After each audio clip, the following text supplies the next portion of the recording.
porção semanal é Vezot Habrahá, a página 606 da Torá Azul.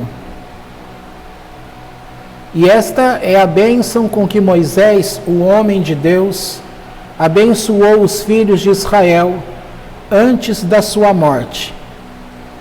Ele disse: o Eterno veio de Sinai, e de Seir lhes alvoreceu. Apareceu desde o monte Parã, e com ele havia uma parte das dezenas de milhares dos anjos da santidade. Escrita com sua mão direita, deu-lhes lei do meio do fogo. Também amou os povos, tribos, todas as almas dos santos estão em teu poder, ó Eterno, porque eles estiveram ao pé do monte Sinai e tomaram sobre eles o jugo dos teus preceitos. Aqui, portanto, ele está fazendo menção de quando foi que o Eterno trouxe a Torá, a forma como aqueles que viviam naquela época puderam presenciar o fogo, a famosa frase que eles ouviram com os olhos e viram com os ouvidos. Depois ele faz menção que essa Torá, antes de ser entregue para o povo judeu, ela foi primeiro anunciada a Esav, a Esaú, que aqui recebe o nome de Seir, por causa do monte. Então é sabido que os povos das nações, todos eles rejeitaram a Torá. Quando era anunciado do que se tratava, e sempre era falado pelos anjos do Eterno, que se tratava de alguma coisa que aquele povo gostava muito de fazer. Então eles diziam: não nos interessa. Mas quando ela foi proposta aos Bnei Israel, eles aceitaram de pronto, sem saber o que é que estava escrito. Eles falaram: nós cumpriremos e ouviremos. Ou seja, eles tomam a decisão primeiro de ser fiel a Deus, sem antes mesmo saber do que se tratava. Por isso, nós faremos e ouviremos. Primeiro é cumprir, depois se inteirar daquilo que se tratava. Lembrando que nessa Torá, muitos mandamentos estão na classificação de Rock, que significa um tipo de mandamento que a nossa mente ela não consegue compreender o motivo. Você vai estudar e vai olhar e não vai entender o porquê daquilo. Isso é conhecido na categoria de Rock. Depois aqui faz menção sobre todas as almas dos santos, se refere à tribo de Levi. No verso 4 diz: a Torá que nos ordenou Moisés, herança é para a congregação de Jacó. E foi o eterno rei em Yeshurun, que é Israel, sempre que se congregaram os cabeças do povo em paz, junto com as tribos de Israel. Agora, a partir desse verso 6, Moisés vai abençoar cada uma das tribos. Lembrando que Jacó, também antes da sua morte, ele reúne os filhos, não sei se vocês lembram disso, no Egito. Ele reúne os filhos e ele então vai abençoar cada um dos filhos. Então aqui começa com Jacó, quando abençoa, ele vai levar em consideração cada um dos filhos, o que eles fizeram, e vai ordenar uma bênção para o futuro. E Moisés agora também, no dia da sua morte, que aqui já está no finalzinho da vida dele, ele então começa a falar primeiro com Ruben, que é assim que Jacó fez. Diz Moisés: viva a tribo de Ruben, e não morra dela ninguém na guerra, e que seus homens sejam a mesma conta na volta. Esta bênção seja também para Judá. E disse: ouve, ó Eterno, a voz de Judá. e faze-o voltar da guerra em paz ao seu povo. Suas mãos lhes bastem e sê tu auxílio contra os seus inimigos. Por que Rúben foi abençoado para que a tribo dele não diminuísse em número, que não morressem pessoas de forma demasiada? Rúben é o primogênito, e ele deveria ter recebido uma porção dobrada. Ele tinha que ser por primogenitura, ser o cabeça dos irmãos.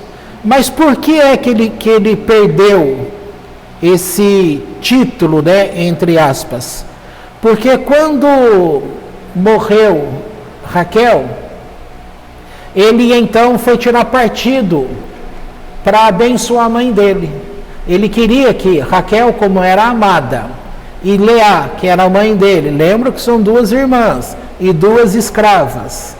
No final das contas eram 4 irmãs. É sabido que Jacó amava quem? Raquel. Lembram que ele trabalhou 7 anos por ela e depois mais 7? Porque o pai dela deu a Leá, a irmã mais velha. Então ele trabalhou mais 7 anos por ela. Era amada. E ela deu 2 filhos para ele, que é José e o Benjamim. Tá? Agora, quando Rúben ele entra numa alçada que não era dele, então ele perde o direito, porque ele entrou em algo que pertencia somente ao pai. Ele atravessou as fronteiras. E aqui fica uma coisa para a gente aprender como prática de vida, porque conhecemos entre as pessoas aqueles que têm uma personalidade que a gente vai chamar de entrão, né? Quem é o famoso entrão? Ele se mete numa conversa que não é a dele. Há um ditado popular que diz: em briga de marido e mulher, o quê? Não se mete a colher, né? Porque vai lá, começa a falar, dá opinião, e às vezes a gente fala demais. Fala uma coisa que a gente acha, querendo orientar, aí o casal faz as pazes, e aí como que você fica? Com que cara que você fica? E depois que ouviu o que você falou, nunca mais é a mesma coisa. Então não tem que se meter em lugar que não é chamado.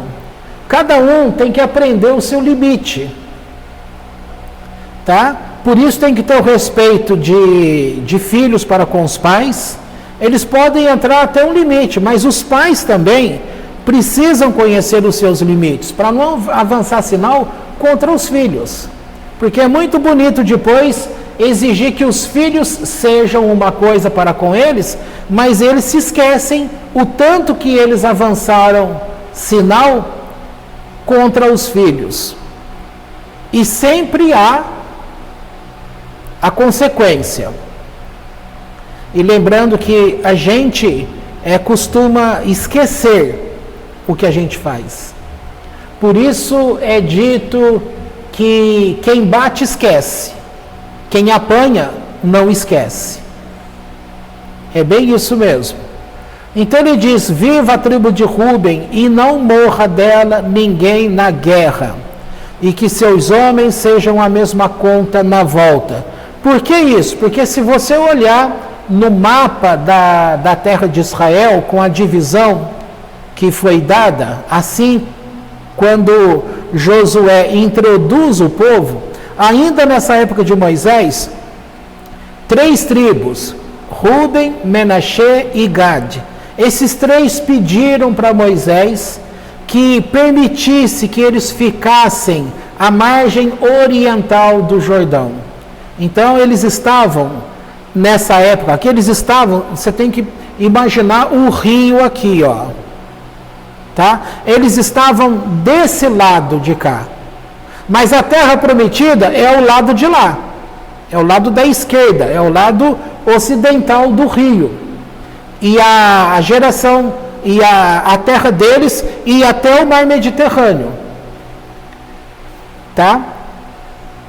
Ruben e Gade e Menaxê, eles pediram para que Moisés permitisse que eles ficassem desse lado oriental, naquelas terras do gigante. E aí Moisés, não sei se vocês lembram dessa história, Moisés nesse dia ficou muito irado, porque eles lembraram da infidelidade do povo lá do passado, a confusão que eles já tinham arrumado quando eles principalmente foram visitar esta terra aí, de Og. Mas então, quando foi explicado que não era daquele jeito, que eles não estavam querendo ficar ali já, passando a perna nos irmãos, né? Porque qual era a ordem de Deus? Entrar na terra, que todos conquistassem a terra, os seus inimigos lá, né? Os moradores da terra, e a seguir cada um ficaria com a porção que Deus estivesse dando.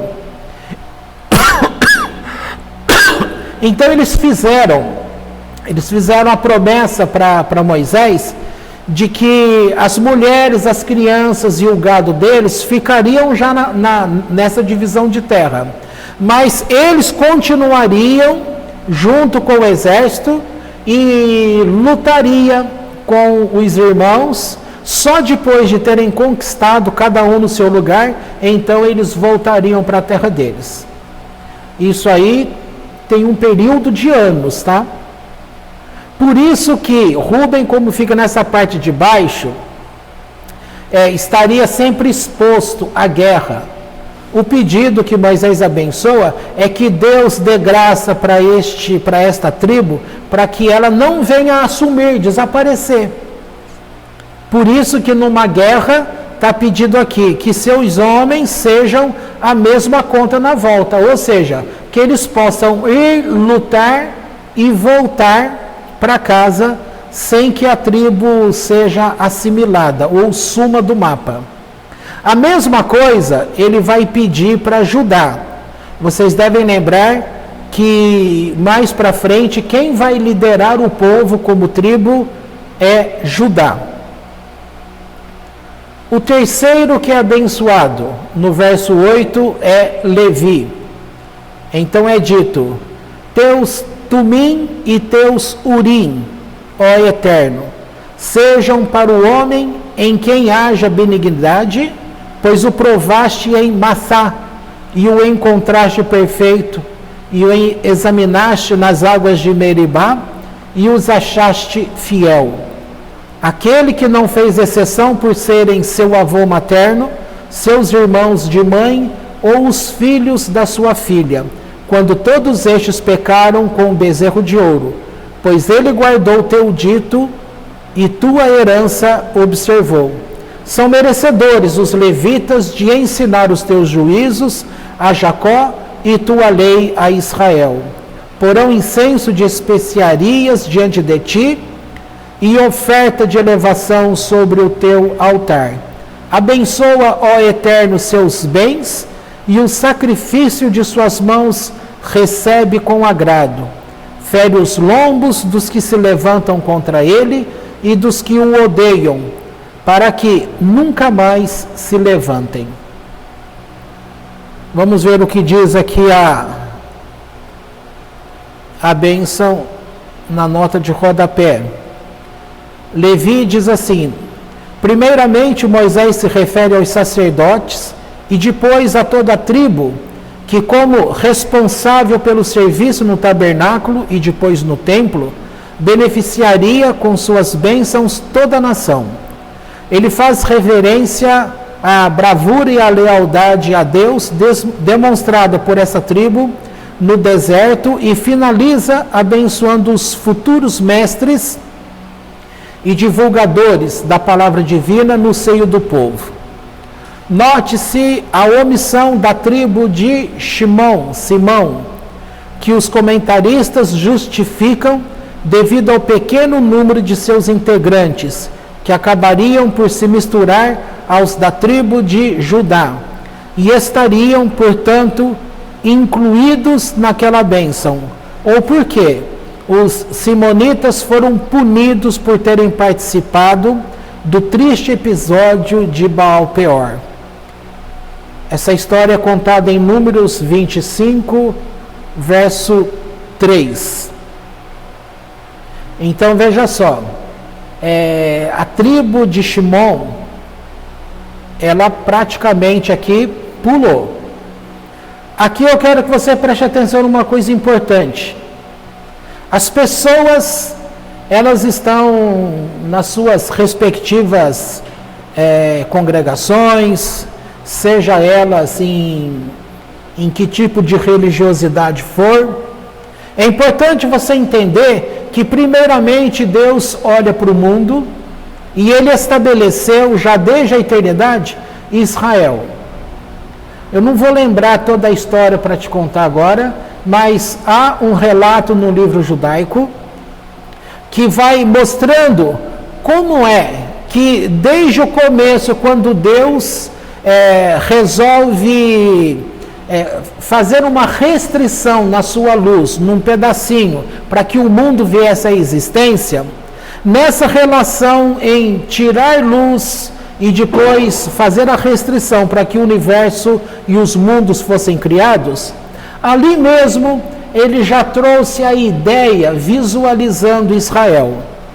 A mesma coisa para você entender é assim: alguém quando quer montar uma empresa, ele vai pensar, eu tenho um projeto, onde é que está esse projeto? Está dentro dele, ele não existe, ele não tem existência física, ele está aqui, ó. Então é a mesma coisa, esse povo de Deus, ele existia, para você entender, na mente de Deus, ele fazia parte dessa sabedoria completa, dessa luz infinita. E somente agora quer dizer, lá atrás, né? Somente nesse tempo em que o universo já era existente, os mundos já tinham a sua criação, então Deus trouxe aquele projeto inicial de trazer à existência um povo para Ele. Então Israel é o povo de Deus que não é escolhido aqui na terra. E você vai ver uma descrição em Deuteronômio que Deus ainda faz a pergunta: por que é Israel que eu escolhi você? Porque você era um povo grande? De jeito nenhum, você era um povo pequeno. Porque você era um povo rico? Também não, porque você não era rico. Porque você era forte? Também não, porque não era a questão. Deus escolheu porque Ele amou. Tá? E daí para frente, sempre vai fazer relação entre comunidade de Israel acima e o povo que está abaixo. É uma vertente descendo e uma subindo. Quando há concordância da bênção que desce com aquilo que sobe, a bênção é ratificada aqui na terra. Não somente para Israel, mas para todo o mundo. É por isso que a vida do mundo depende de Israel. Por desconhecer isso, a igreja cristã, ela fala justamente uma grande asneira, teologicamente falando. Porque elas falam que com a igreja em Jesus Cristo, Deus virou as costas para o judeu. Só que é justamente ao contrário. Primeiro, Deus fala que o pacto dele com este povo dele seria eterno. Então, eterno não tem tempo. Não haveria essa questão, mas agora é o período da graça, é a igreja. Então Deus olha para a igreja e deixou Israel de lado. Então, quer dizer, se isso é assim conforme a igreja prega, então significa que Deus mentiu. Significa que aquilo que ele falou não é eterno, porque eterno é eterno. Eterno não é que ele é eterno. Eterno é que os dias seriam para todo sempre. Ele sempre estaria ligado a Israel. Tá? Então é assim. Deus está falando que ele criou Israel quando nem existia mundo. Então como é que uma igreja que vem à existência vai ensinar os povos da terra que Deus quebrou a própria palavra? Que autoridade alguém tem para falar que Deus fez isso ou fez aquilo? Tá? Por isso, religião é coisa de homens. E aqui se trata de espiritualidade. Porque o homem, ele não é material que vá se espiritualizar. O homem, ele é espiritual. Porque antes que existisse essa matéria que conhecemos, Adão, antes de pecar, ele era totalmente espiritual. A vestimenta dele, no sentido de alma, de corpo, era luminoso. E olhando para o nosso corpo, a lembrança disso são as unhas.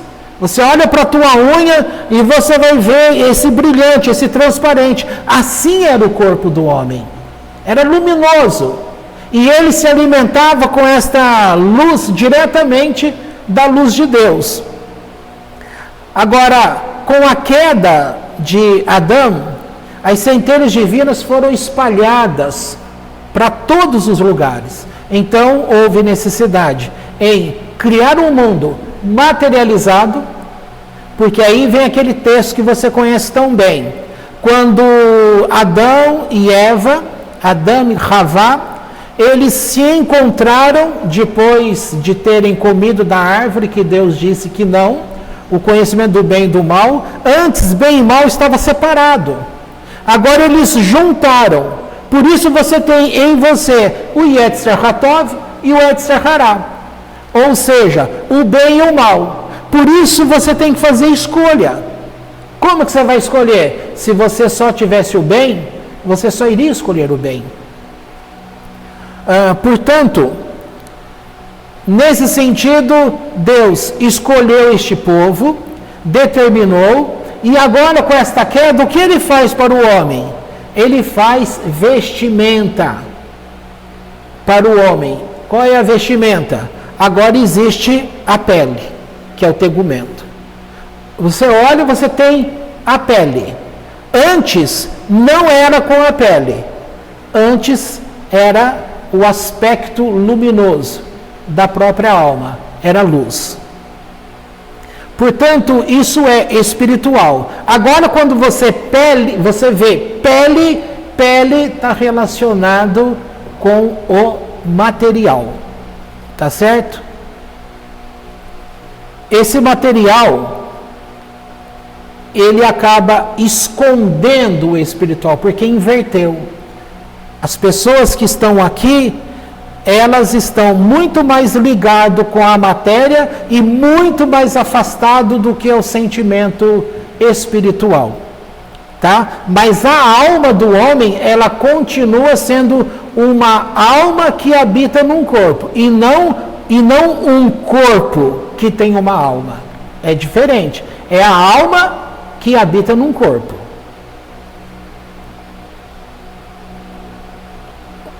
Onde que eu parei? Parei em Judá, né? Falamos de Levi. Agora o verso 12 vai dizer sobre Benjamim. Disse: o querido do Eterno habitará seguro junto a ele. O Eterno o protegerá para sempre. E entre os ombros, abaixo do cume do monte, habitará o santuário. Aqui é enfatizado que Benjamim, dentre todos os filhos, ele foi o único que nasceu na porção que viria a ser a terra que Deus havia separado para o povo. E outra coisa, o templo é construído na região, na localização de Benjamim. Portanto, é dito aqui, o Eterno protegerá para sempre. Lembrando que, o que é que representava o templo? Vocês lembram? Onde é o centro do mundo? O centro do mundo é Israel. Onde é o centro de Israel? O templo. Onde é o centro do templo? O Santo dos Santos. Onde é o centro do Santo dos Santos? Aonde Deus se manifestava. Tá? Esse é o ponto da terra mais sagrado. Tanto é que qualquer pessoa que vai para Israel, na hora que ela chega diante daquele pedacinho, porque aquele muro, o Kotel, ele não tinha nada a ver com o templo, ele era um muro externo, ele não é parte do templo. Mas mesmo ali que Deus permitiu que ficasse um gosto para o povo, todo mundo percebe que a energia ali é diferente. A energia em Israel é diferente. Agora ele vai falar sobre José. Lembrando que José era o filho querido de Jacó, o nascido de Raquel. Bendita do Eterno seja a tua terra com as mais excelentes coisas dos céus, com o orvalho, com a fertilidade do abismo que jaz embaixo, com os mais excelentes produtos adoçados pelo calor do sol, com os mais excelentes frutos amadurecidos pela influência da lua, com as primícias dos frutos amadurecidos nos seus montes, com os mais excelentes frutos que nunca cessam de crescer nas colinas, com o melhor da terra e do que há nela, e com a benevolência do Eterno que apareceu na sarça. Estas bênçãos venham sobre a cabeça de José e sobre o alto da cabeça daquele que foi separado de seus irmãos. Um grande rei, Josué, dele sairá, forte como boi, e seus chifres serão como aquele do unicórnio.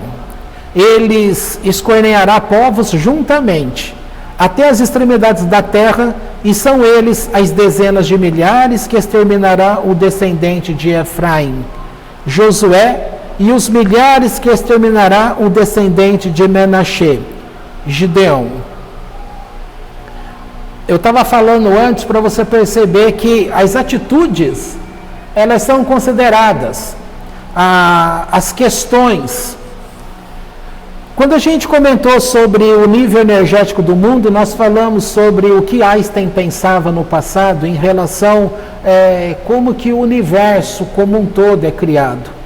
E ele entendia como sendo a formulação da relatividade, enxerga o universo como o campo, ele vai chamar de campo, são forças, tudo tem essa existência e tudo é ligado em tudo. Portanto, mexeu num ponto, mexe em tudo, tá? Isso a gente não aprendeu enquanto seres viventes na Terra. Nós pensamos que a atitude pessoal nossa, ela é só nossa. Que o mal que você cria, que eu crio, ele fica apenas para mim ou para você. Só que se somos pertencentes ao campo, se temos a mesma fórmula da fórmula que é o campo, então todo mundo é de constituição igual. Tudo afeta a todos. O meu pecado afeta o todo. Então, o que você faz afeta o todo. E isso é uma coisa que você vai descobrir, uma das primeiras coisas que você vai descobrir logo após que você morrer. Aqui há essa dificuldade de perceber, mas o que eu penso, esse mal é só para comigo. O que eu faço, isso aqui só atinge a mim mesmo. Você está vendo aqui que isso não é verdade. Nessa história, está percebendo que uma geração de José, por exemplo, o que está se avaliando sobre José? José, numa atitude pessoal dele, ele poderia ter impedido que a bênção de Deus seguisse adiante para o mundo. A manifestação, nós não estaríamos aqui hoje aprendendo Torá se não fosse pela atitude de José. Porque quando ele escolheu não permitir o prazer a ele próprio e não quebrar o pacto, porque o órgão sexual, que está evidente lá naquela prova com a mulher de... Como que é o nome daquele homem? Potifar. Aquela mulher, num texto judaico, dá o nome dela de Zuleika. Tá? O Midrash a chama de Zuleika. Esta mulher, quando ela tenta perverter José para dormir com ela, na árvore da vida, que vai falar sobre o fluxo de energia que forma o mundo, de Keter, que desce a luz de Deus, vai chegar lá na posição que se refere ao órgão do homem, órgão sexual, que é justamente conhecido como pacto, é a Sefirá de Yesod. E ela está logo acima do mundo de Asiá, que é onde nós estamos. Tá? Nós estamos em Malhut de Asiá, que é esse mundo onde nós estamos.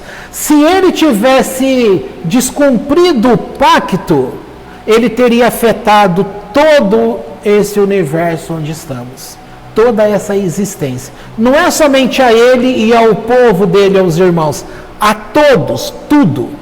Isso acontece também com a gente. Uma atitude nossa, ela afeta tudo, o mundo inteiro. Eu volto a falar, nós temos essa dificuldade, sabe por quê? Porque nós não temos noção o que é que está acontecendo do outro lado da cidade de Campinas. A avó está aqui, tem um filho dela que está lá do outro lado. O que ela sabe lá do outro lado onde está o filho, hoje, agora? Nada. E é família, é perto. Agora você imagina se relacionar lá depois do aeroporto de Viracopos. Você vai falar, conheço alguém lá? Não conheço ninguém lá. O que eu faço aqui não tem nada a ver com o negócio, está tudo muito longe. Não é assim que funciona. Lembrando que a bênção espiritual que age no mundo, assim como a nossa consciência, energeticamente falando, ela não trabalha com tempo. Esse tempo, ele não é conforme a força idealizada por Einstein, que fala sobre a velocidade da luz. Aqui, nesse nosso mundo materializado, nada pode ser mais veloz que a velocidade da luz. Nada. Agora, por outro lado, a física quântica veio com o postulado na época de que há uma manifestação que ela é instantânea. Quando se pega, usa-se o termo entrelaçamento. Você pega um elétron e você divide, tá? Então, ele tem... Já viu o desenho de um elétron que o spin, que ele roda assim, né? O elétron, ele gira externamente ao núcleo. Se você pega um entrelaçamento de elétrons, então você tem um que vai para cima e um que vai para baixo. Se esses dois estão correlacionados, significa que pega esse, coloca lá na Lua e mantém esse daqui aqui na Terra. E aí você cria uma manifestação nesse daqui da Terra, instantaneamente aquele na Lua agiu da mesma forma. É instantâneo. Aí vai pensar, como? Eles estão entrelaçados.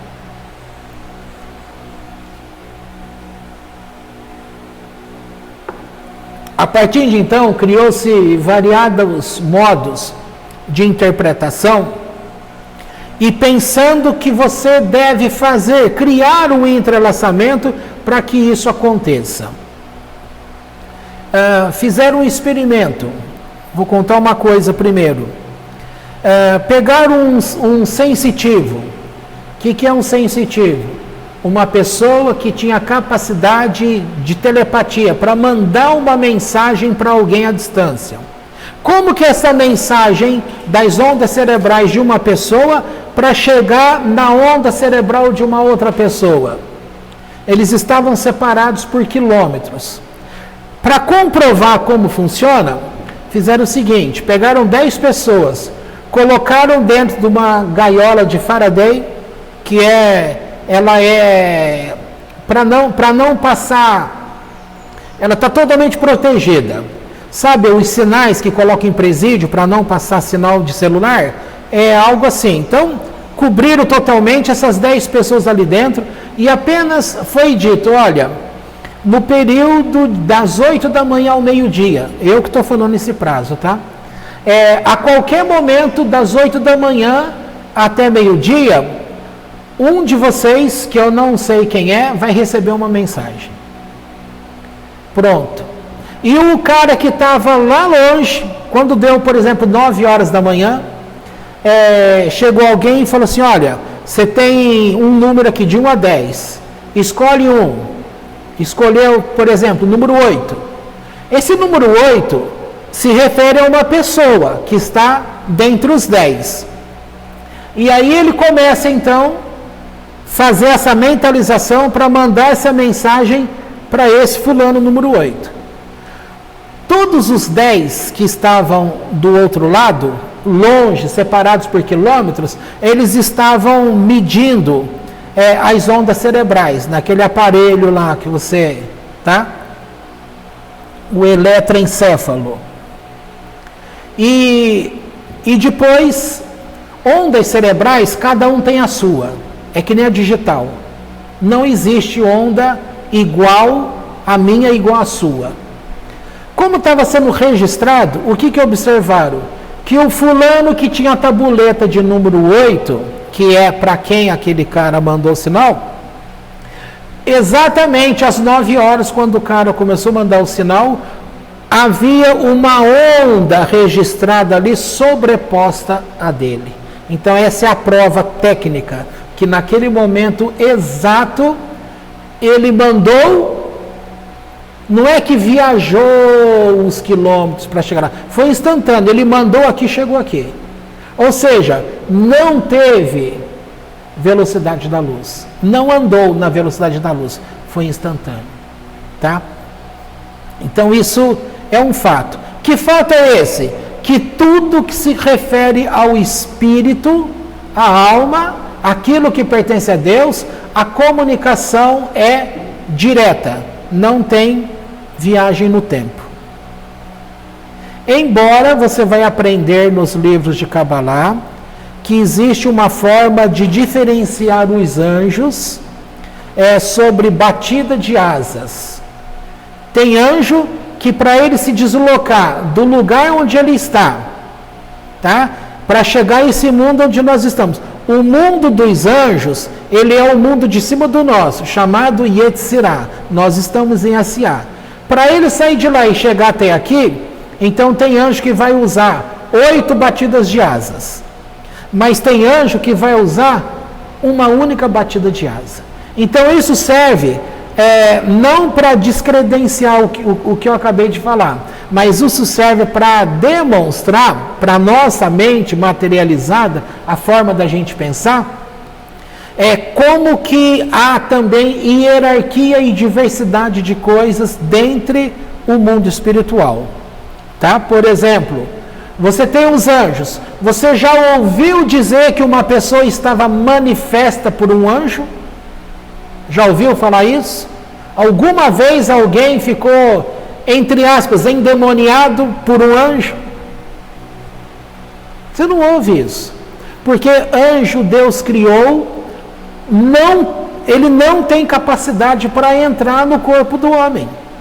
Então é uma entidade espiritual que não entra no corpo. Isso é lei que Deus estabeleceu. Mas você tem um tipo de anjo que ele é intermediário, que são os Shedim, os demônios. Eles sim, eles têm uma categoria do mundo espiritual, mas eles não são anjos da categoria dos anjos. Eles pertencem, por isso eles são híbridos.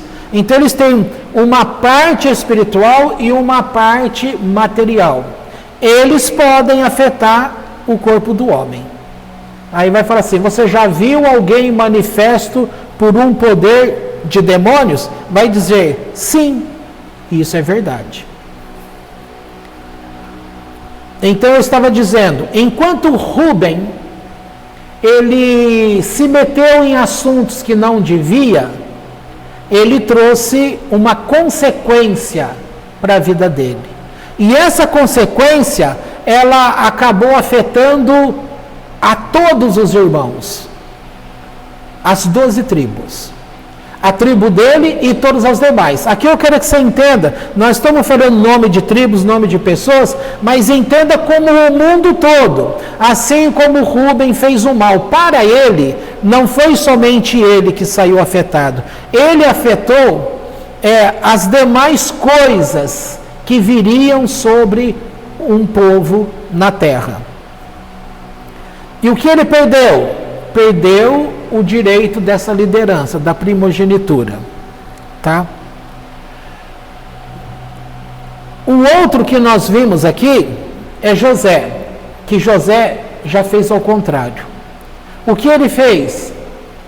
Se ele tivesse agido nos interesses dele, ele teria feito todo mundo perder uma espiritualidade. Um outro exemplo do passado aconteceu justamente com o pai de José. Tá? Quem era o pai de José? Quem era o pai de José? Viu? O povo pensa, nossa, quem? Meu Deus, quem? Onde? Fala, deu um branco, agora não sei nem quem é quem. Jacó era o pai de José. Então, o que aconteceu com Jacó um dia? Jacó tinha um irmão, não tinha? Tinha, né? Esaú. Esaú é o representante da materialidade. É o representante da riqueza do mundo. Ele é o representante também da religiosidade, da religião. Roma, que representa o cristianismo, Roma vem de Edom, tá? E ainda a menção aí, você vai falar, por que a religião toda aí usa o vermelho, né? Roma usa o vermelho, e Edom é vermelho. Não é à toa. Isaac, que era o filho de quem? De Abraão. E Abraão era quem? Com quem Deus tinha feito um pacto, que daria uma geração para ele que não podia se contar, assim como não se conta a areia da praia. Este Isaac, ele era mais voltado para Esaú. Ele tinha preferência por Esaú. E a mãe, Rebeca, tinha preferência por Jacó. E ela já sabia, porque quando ela estava grávida, ela percebeu movimentos dentro dela. Ela foi buscar sinal de Deus e foi dito para ela que 2 nações estavam ali no ventre. Ou seja, que um seguiria o Deus verdadeiro e o outro seria um imitador. E Esaú, desde o ventre, ele já era o imitador. Nessa época em que Isaac iria transferir a bênção, o pacto, para dar sequência adiante, ele iria abençoar quem? Esaú.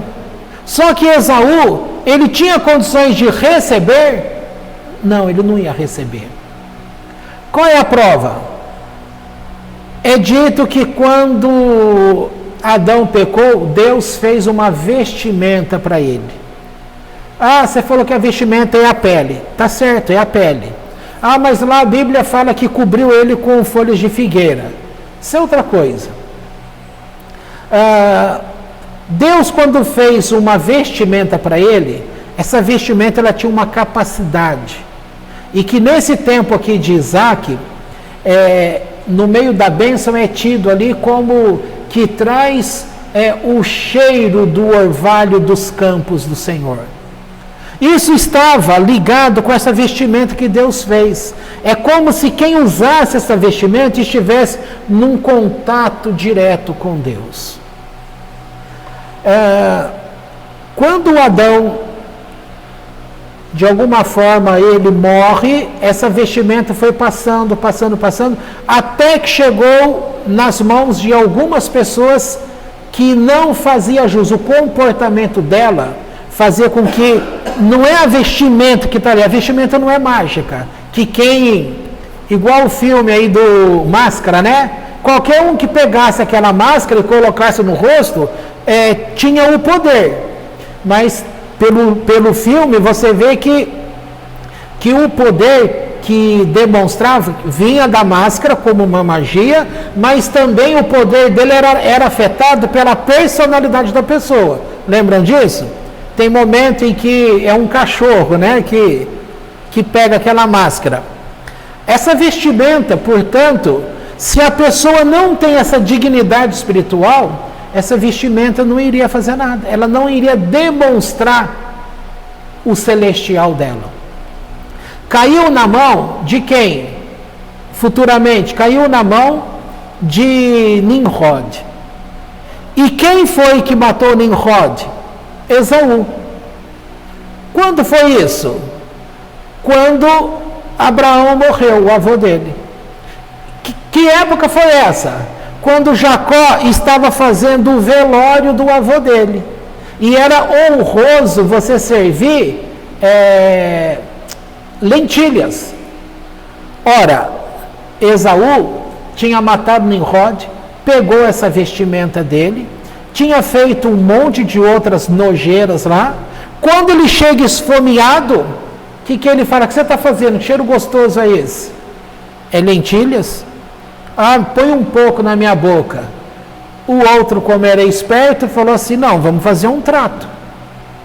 Renuncie à bênção da primogenitura. Você não liga para a espiritualidade?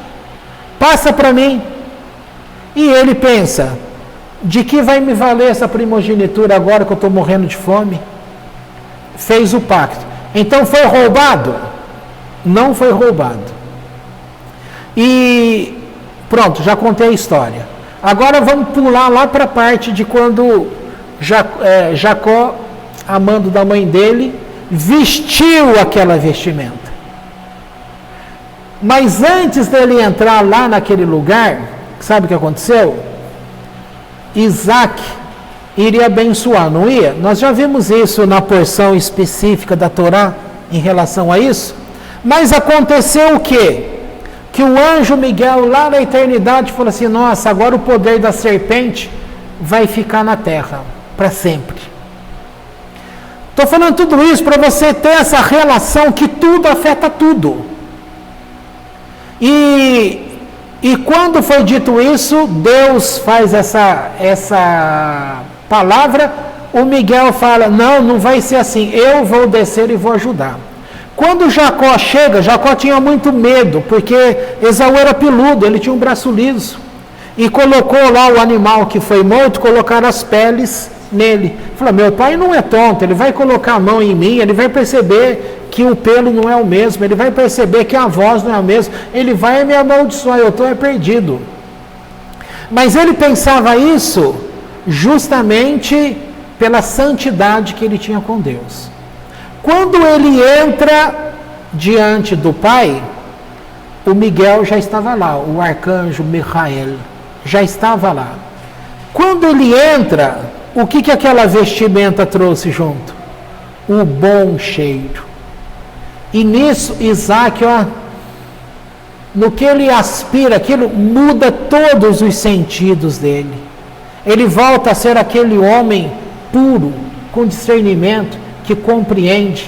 Ele ouve a voz, ele fala, quem é você? Sou Esaú, teu filho.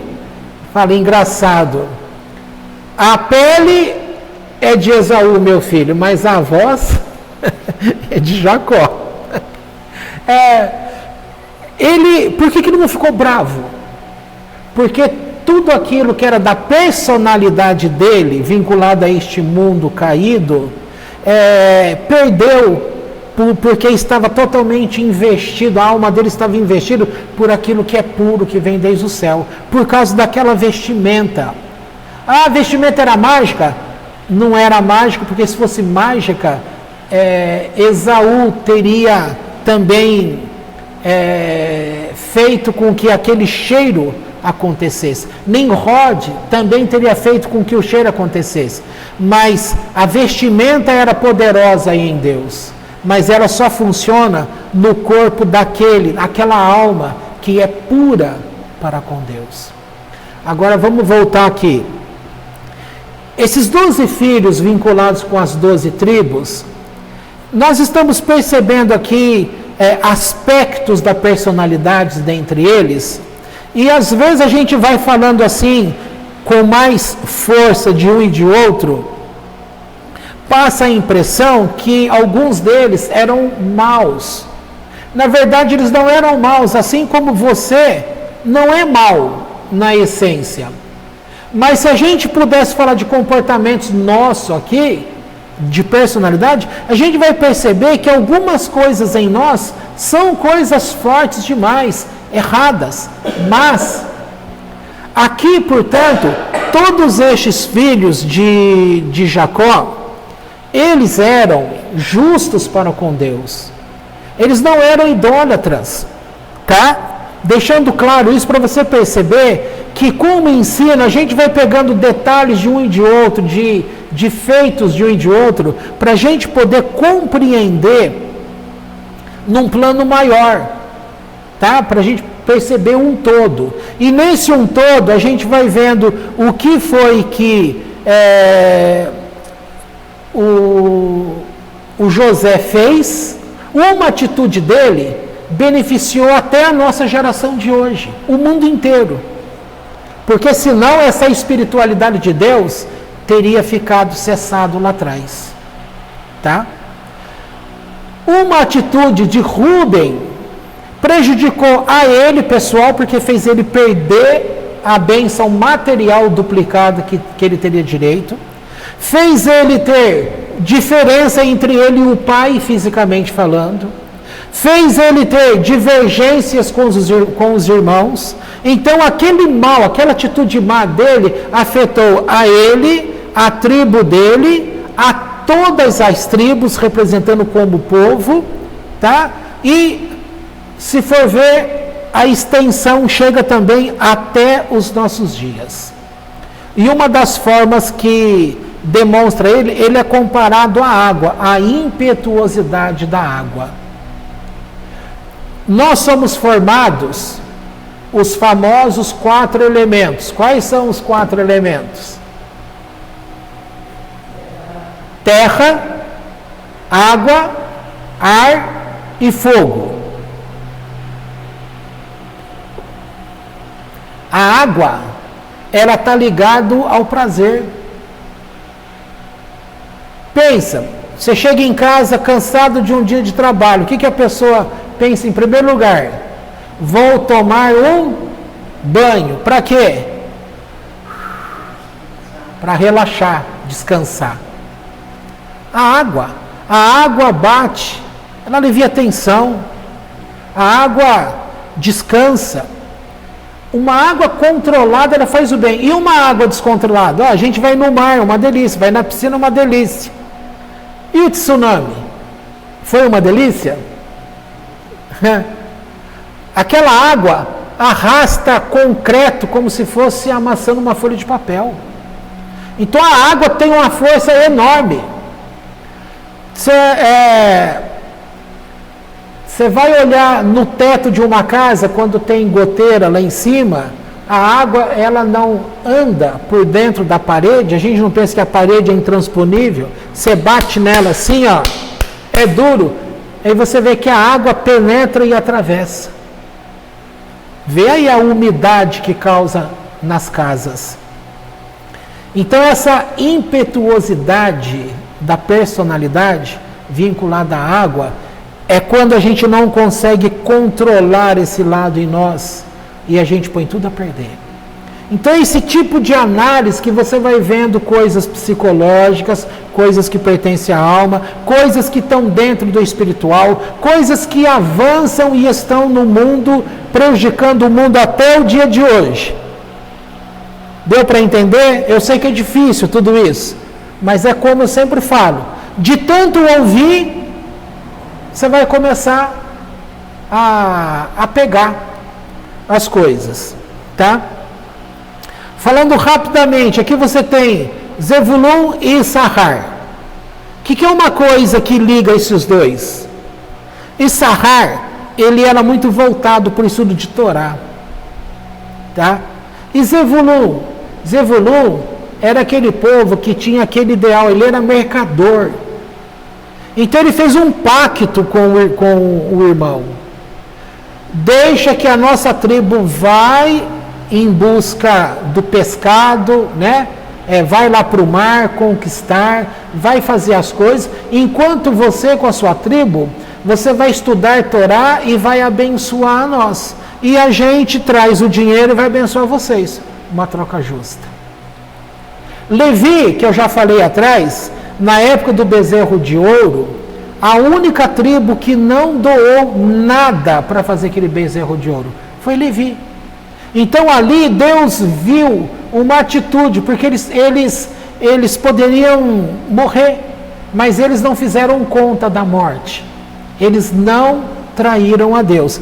Com essa atitude, eles ganharam o direito de ser o representante espiritual. Por isso é dito que o Urim e Tumim da parte de Deus ficaria para a tribo de Levi. Os levitas eram a tribo responsável pelo transporte do tabernáculo, pelo serviço do templo, por tudo que era sagrado.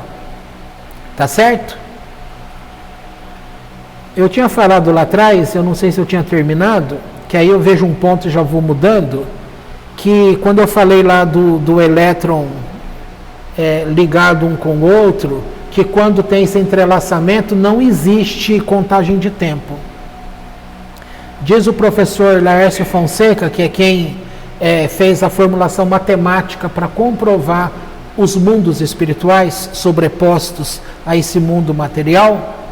Ele disse que num congresso que ele estava, um professor muito grande aí da física estava falando sobre isso. E ele disse que levantou a mão e fez a pergunta. Na verdade, ele fez uma afirmação de que tudo estava entrelaçado. E o professor, o que estava ministrando, falou, isso é muito interessante, desde que tivesse tudo entrelaçado. E aí o professor Fonseca falou, mas está entrelaçado. E o professor disse, mas como que você pode provar isso? Aí a grande sacada. Ora, tudo não veio do Big Bang? Não é daí que veio? E quando antes de ter explosão e formar tudo, não estava tudo unido e ligado, ou seja, não estava já entrelaçado? Quando foi que houve separação? Não houve. Então está tudo entrelaçado. Você é um com Deus, porque Deus é a força que manifesta no campo. Por isso que a atitude tua afeta a todos. A atitude minha afeta a todos. Por isso, nós não temos essa consciência, mas deveríamos ter, que a nossa atitude afeta os mundos inteiros. Deixa eu ir para frente aqui para ver. Gad, Dan, Naftali, Asher. Deixa eu ver mais alguma coisa.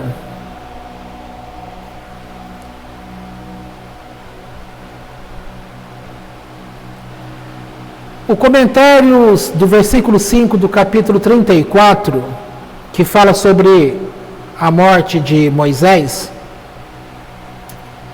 Eu falei algumas semanas aí atrás, acho que 2, 3 semanas atrás, eu falei que sobre Moisés a gente aprendeu quando ainda éramos igreja evangélica. E naquele ano, em setembro, Deus tinha trazido uma palavra dizendo, no final do ano vocês vão falar sobre Moisés.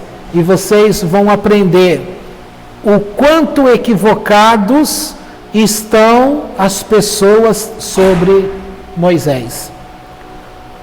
E naquele ano nós aprendemos, ainda não tendo conhecimento judaico, mas a gente já falou algo que era o judaísmo. Por isso o Eterno tinha usado o termo que quando nos apresentou o judaísmo, ele fez referência aos 5 anos passados, 2006, 2007, 2008, 2009, 2010, e foi em 2011 que ele trouxe a palavra para nós sobre o judaísmo. E dentre esses 5 anos que ele falou, olhe para as mensagens dos últimos 5 anos, e vocês vão ver que eu já estava preparando vocês. Uma delas era sobre Moisés. E Moisés, aqui nessa palavra que está terminando a Torá, Deus fala para ele subir no Monte Nebo, que aí ele não ia entrar fisicamente, mas Deus permitiu que ele enxergasse tudo de ponta a ponta.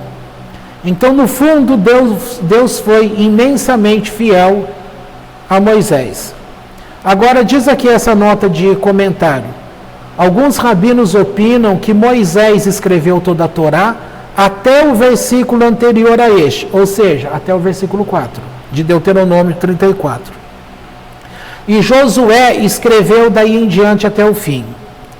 O Rabi Meir opina que foi Moisés quem escreveu tudo até o fim, ou seja, falando inclusive sobre a própria morte dele. Até mesmo as palavras, e morreu ali Moisés, isso está entre aspas, tendo lágrimas nos seus olhos, ou seja, ele está dizendo que Moisés escreveu o relato que está na Torá sobre a própria morte dele, e ele escreveu com lágrimas. Agora, alguns rabinos dizem que o Eterno sepultou Moisés, no versículo 6, e outros rabinos dizem que Moisés sepultou a si próprio. De acordo com Midrash, o grande profeta quis que sua sepultura fosse frente a Bet Peor, para que a morte dele servisse de expiação pelo pecado que os israelitas cometeram ali. Números 25, 3. São essas atitudes de pessoas. Se você tomar atitude, espiritualmente falando, não pensando em você, mas pensando no todo, é aqui que você vai vendo por que uma atitude afeta tudo.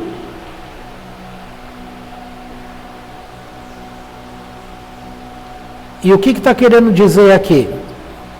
Que se ele pôde escolher o lugar que ele seria sepultado, ele escolheu o lugar diante de Bet Peor, porque foi esse o lugar que o povo pecou. E mesmo na hora da morte, ele está sendo um intercessor.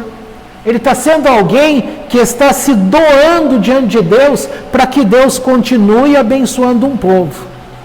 E aí é dito aqui, até na sua morte, o homem de Deus amou Israel, e até na sepultura procurou a salvação de seu povo.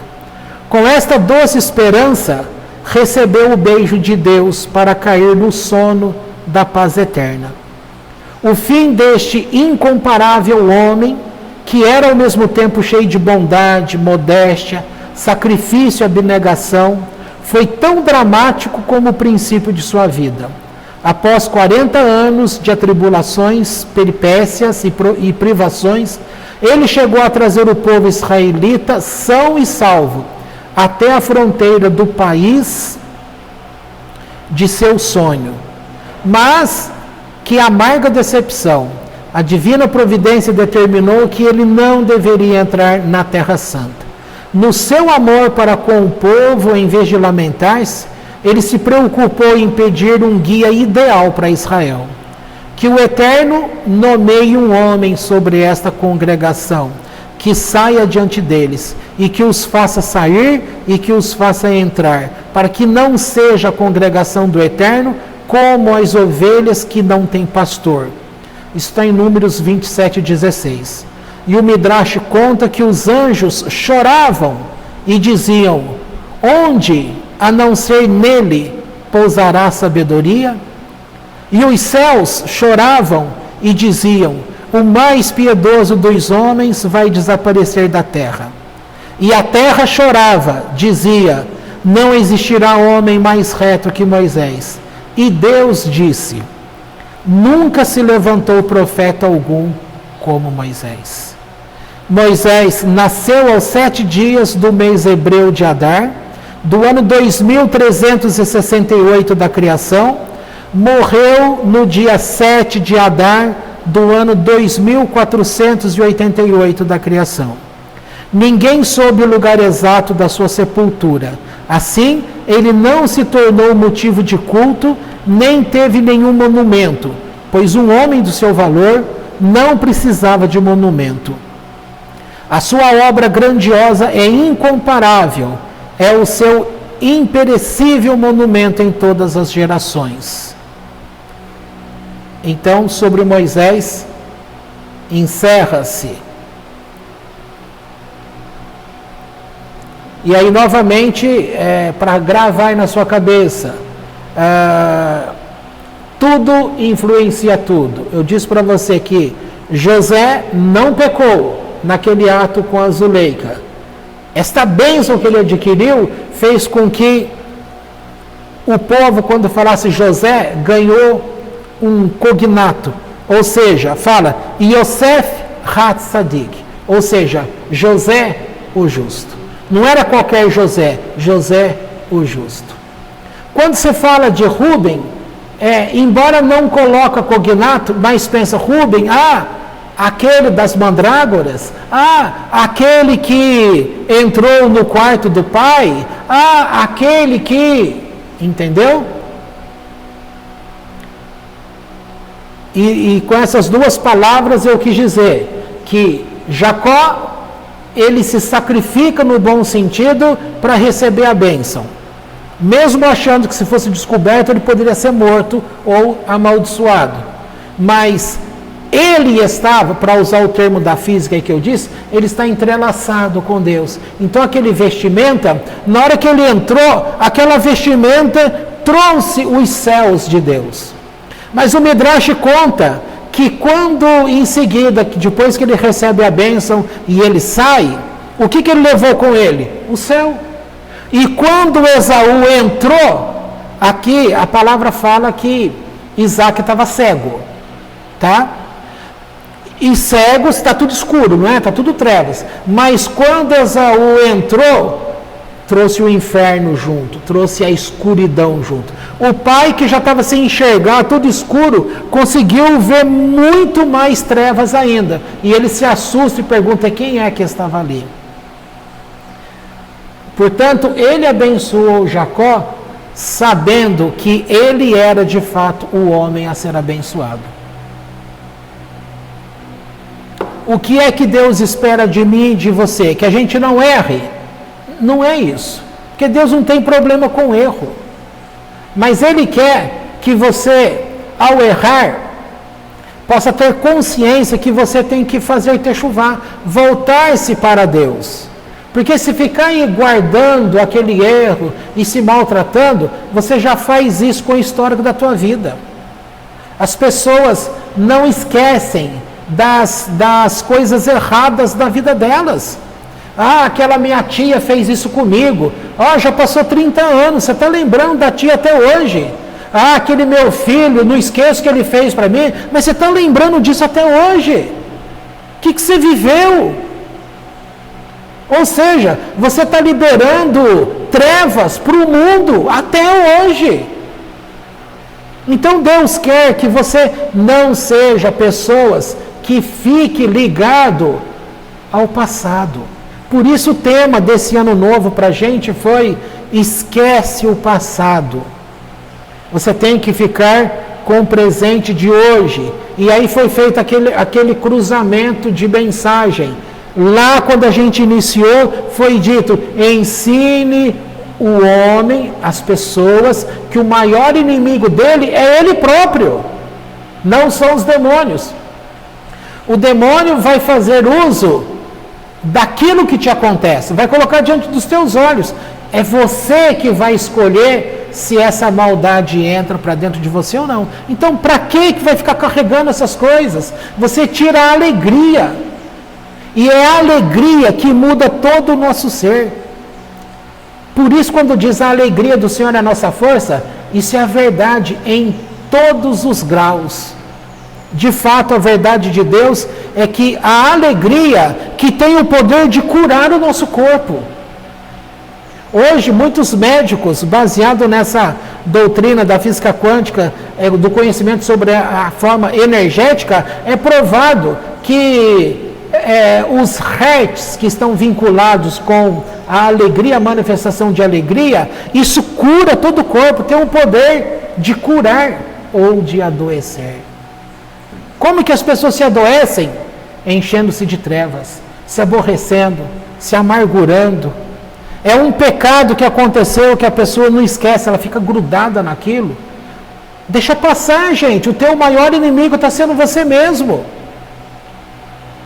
Se houve demônio que fez alguma coisa, ele fez, mas quem está perpetuando esse mal na tua vida é você, é a tua cabeça. Lembrando que a nossa mente, ela está nesse princípio do entrelaçamento. Ela não está vinculada ao tempo, mas ela está vinculada ao tempo instantâneo. Sempre, ou seja, ela não é como o corpo, que vai ser enterrado e vai sumir com a terra. Então você pensa assim, a pessoa foi enterrada. Cadê a mente dela? Algum bicho comeu a mente? A mente consciente faz parte do espírito.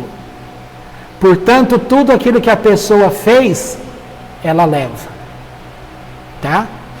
E essa pessoa não prejudica a si mesmo somente aqui. Ela vai continuar se prejudicando no pós-vida. Ou, para muitos, pós-morte. Você quer isso para a tua vida? Aprenda a se corrigir hoje. Vai mudando o jeito de ser. Se ligue mais à paz, à alegria. Esquece das coisas do passado. Mas não consigo, isso aqui está na minha mente. Declara com a tua mente consciente, eu não quero mais ficar ligado com este fato do passado. Você entra numa prisão, sabe o que acontece? Quem está lá preso por ter abusado de criança, por exemplo, vai dizer, fizeram isso comigo. Quer dizer, fez com você, você faz com o outro. Uma coisa que eu estava questionando aí esses dias, a gente sempre fala sobre disso. Esse fulano serve para um monte de gente que tem nesse mundo. Não teve boa mãe, não teve bom pai. Aí ela não consegue ser boa mãe? Pensa assim, o que tem uma coisa a ver com outra? Eu não tive bom pai.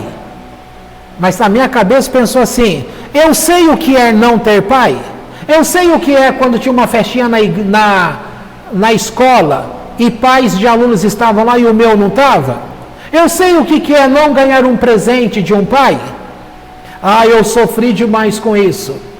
Se eu sofri demais, então eu sei o que é não ter, e se eu sei o que é não ter, eu sei o que eu não devo ser para o meu filho. E o que eu procurei ser para o meu filho? Aquilo que eu não tive. E o que as pessoas falam? Ninguém me abraçou, então eu não vou abraçar meu filho. Olha, se ninguém te abraçou, por que você não começa a abraçar? Ninguém estendeu a mão para mim. Quando eu precisei de ajuda, não achei ninguém. Por que eu vou ficar ajudando pessoas? Você sabe o que é não ter mão estendida. Então estenda a mão. Se você pensar desse jeito e falar isso para as pessoas, você vai estar educando as pessoas a não manter o passado das coisas nela própria. Você vai ensinar com que ela não seja a sua própria maldição. Ela nem vai precisar, essas pessoas não precisam nem de demônios, porque ela própria já é o seu demônio. Por isso que a abordagem de psicologia fala dos problemas internos, eles chamam de fantasmas, os teus fantasmas. E malemar sabem eles que é fantasma de verdade, muitas vezes, hein? Tá? Aqui a gente está vendo exemplo. Moisés, até na hora da morte, ele quis ser uma bênção ao povo. E que a gente também queira mudar. Só para ensinar aí uma coisa. Quando acontece alguma coisa ruim com você, você pode usar uma técnica na mente, que é repassar aquilo na sua cabeça, e ali, em pensamento, você toma uma atitude, você responde, fala alto, fala grosso, entendeu? Se não conseguiu fazer isso direto, porque às vezes fazendo direto vai causar confusão maior. Então a pessoa engole o boi, como diz, né? Engole o sapo. Em pensamento, você refaz aquela cena e aí você fala tudo que tem que falar. Ou seja, você deu sequência àquela energia psíquica. Aquilo não vai te adoecer e você não vai ficar guardando nada de nada. Tá? Para terminar nessas coisas que eu estou falando, que isso é muito importante. Saiu uma reportagem de uma psicóloga falando das pessoas, isso bate com a Torá, por isso que eu estou falando, das pessoas que ficam passando por cima de suas próprias dores, para colocar um conceito religioso de que, vamos usar o pai e mãe, que é o que todo mundo conhece, né? Aí elas passam por cima, tendo que esquecer tudo que estes pais fizeram com ela. Agora os pais estão precisando de ajuda, estão na pior, e quer que esse filho faça tudo por eles, tá? E a pessoa fica se maltratando para fazer por esses pais. Um ensino que coletivamente fala, não, o filho tem que estar sempre disposto para abençoar os pais. Porque é aquele tal negócio, o que você fez de errado, você esquece. Aí você quer que o teu filho fique com você do jeito que você imagina. E aí essa reportagem está falando sobre justamente um termo usado em psicologia, que é narcisismo, que é tudo voltado para si mesmo. E muitos psicólogos, foi uma paciente que me disse isso, tá? E a sorte não, né? A bênção de que eu não agi assim para com ela. Então eu estava muito tranquilo para conversar sobre esse assunto, porque essa mulher, uma psicóloga, estava falando dos psicólogos, que faz as pessoas passarem por cima de suas dores e mantendo as feridas, se sacrificando para fazer algo, tá? E eu tinha ensinado justamente conforme essa estava falando. Considera, porque você não vai conseguir se maltratar além de um limite.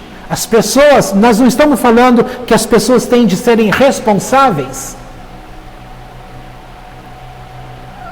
O que é um ditado popular, mas é um ditado do Novo Testamento, que o apóstolo Paulo fala. Quem planta vento, se eu não me engano está em Gálatas, quem planta vento, o que ele vai colher? Tempestade. Essa mãe específica, ela plantou vento com essa filha específica, né? A vida inteira. Agora ela quer que a filha seja uma florzinha para ela?